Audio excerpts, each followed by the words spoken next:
নমস্কাৰ 4500 DELP আৰু UP টিচাৰ্ছৰ ৰিক্ৰুটমেণ্টৰ ক্ষেত্ৰত ভাল খবৰ আহিছে 12 তাৰিখত এপইণ্টমেণ্ট লেটাৰসমূহ ডিষ্ট্ৰিবিউশ্যন কৰাৰ কথা আমি গম পাইছোঁ আৰু ইয়াৰ লগে লগে আজি ছেকেণ্ড প্ৰফেশ্যনেল মেৰিট লিষ্ট প্ৰকাশ পাইছে আপুনি ইয়াতে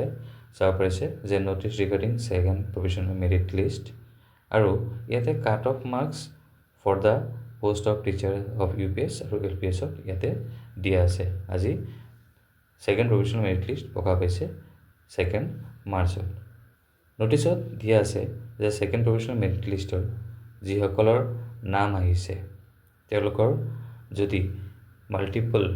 যদি পোষ্টত তেওঁলোকে যদি সিলেক্টেড হৈছে তেতিয়াহ'লে যিকোনো এটা সিলেক্ট কৰিব লাগিব নহ'লে যিকোনো এটা ৰেণ্ডমলি সিলেক্ট কৰা হ'ব যিসকলৰ উইথহেল্ড আছে বা কিবা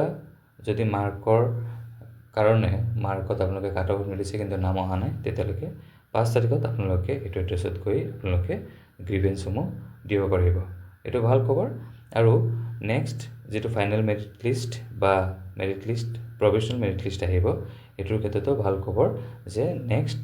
চাগে ফাইনেল মেৰিট লিষ্ট দিয়াৰ চান্সেছটো বেছি মানে ফাইনেল মেৰিট লিষ্ট মানে আপোনালোকৰ এপইণ্টমেণ্ট দিয়াৰ কাৰণে যেটো লিষ্ট ওলাব এইখন দিয়াৰ চান্সেছ বহুত বেছি আপোনালোকে সিলেক্ট হৈছে নাই এইটো ক্ষেত্ৰত বা আপোনালোকে যদি মাল্টিপল পোষ্টত যদি আপোনালোকে সিলেক্ট হৈছে তেতিয়াহ'লে আপোনালোকে এইখন লিংকত গৈ পেলাই আপোনালোকে চাব পাৰিব আৰু ধৰক কিবা যদি হেল্প ডেস্কৰ প্ৰয়োজন হয় তেতিয়াহ'লে আপোনালোকৰ মেইল আইডিত মেইল কৰিব পাৰিব আৰু ইয়াতে যে কল নম্বৰ দিয়া আছে ইয়াতে আপোনালোকে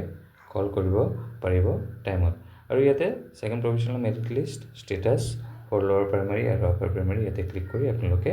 এপ্লিকেশ্যন যিখন মানে ৰেজিষ্ট্ৰেশ্যন কৰাৰ সময়ত যিখন ৰেজিষ্ট্ৰেশ্যন নম্বৰ পাইছে আৰু পাছৱৰ্ড দি আপোনালোকে এখন চেক কৰিব পাৰিব আপোনালোকে জনাব যদি আপোনালোকে সিলেক্ট হৈছে আৰু কিমানৰ কাৰণে সিলেক্ট হোৱা নাই সেইটো নিশ্চয় কমেণ্টত জনাব